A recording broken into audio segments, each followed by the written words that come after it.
Well, Eternals dropped 61% at this weekend's box office, but on the bright side, it's still number one. However, it didn't have really any competition.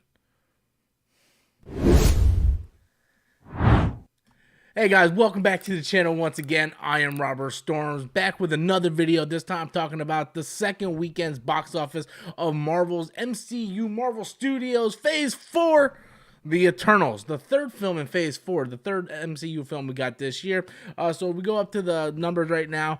It's in at 27 million and 27.5 million, came in at number one still, dropped 61% this past weekend. Like I said, not really a whole lot of competition. We had Clifford, Dune.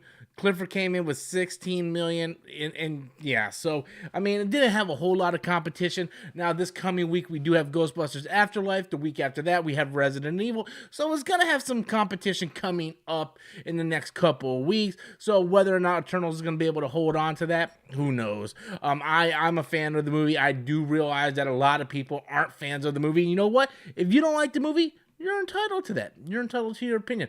Not different strokes for different folks. You know, that's sort of the rule going around. You know, everybody has their own opinion.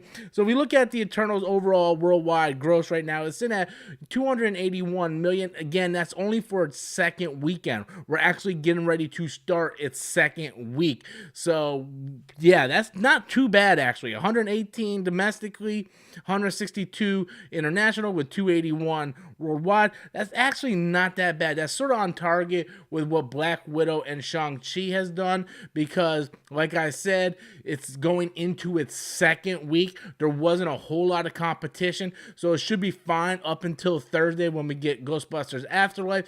I do think Ghostbusters Afterlife will come in at the number one spot. You guys can sit there and say, hey, you know, Eternals is gonna bomb because of, you know, the woke culture, SJW, all that stuff. I'm just judging it strictly on the numbers that I have here, and by the numbers, it's still number one. Yes, it dropped 61%, but we have seen countless movies this year drop anywhere between 60 to 65 to some cases 70% here at the box office going into a second weekend. So I don't think that is a massively big deal.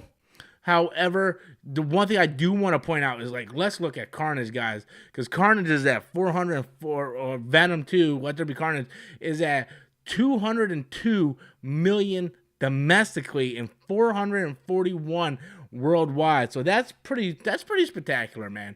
You know, being in the age we're living in the post-COVID world and all that great stuff, for Venom to come out and do as good as it's doing, big props for Venom, man. I'm not the biggest fan of that movie, but I know a lot of people do like that movie, and I'm just happy it's doing well. I like Eternals. I'm glad it's doing okay. Whether or not that movie is successful by the end, who really knows? But it looks like the future of the MCU is all Disney Plus anyway. Disney Plus Day came out, and like everything just seems to be Disney Plus, Disney Plus, Disney Plus. Like almost like the movies are taking the back seat to these Disney Plus shows now.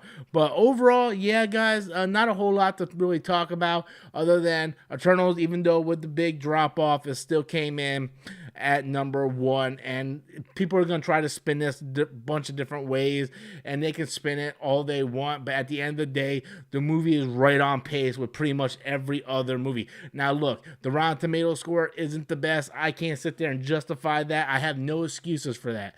Okay, if you like the movie, you like the movie. You don't like the movie, it's just that simple. You just don't like the movie, guys. Everybody's entitled to their own opinion. They really are. So I'm just judging this as a comic book film fan. And so far, Eternals is on pace with everything else that Marvel has released this year. So anyway, guys, that's all I have for today. Be sure to leave those comments in the comment box below. Be sure to smash that like and subscribe button. And until next time, as always, I am Robert Storms, and that's my opinion. Later, guys.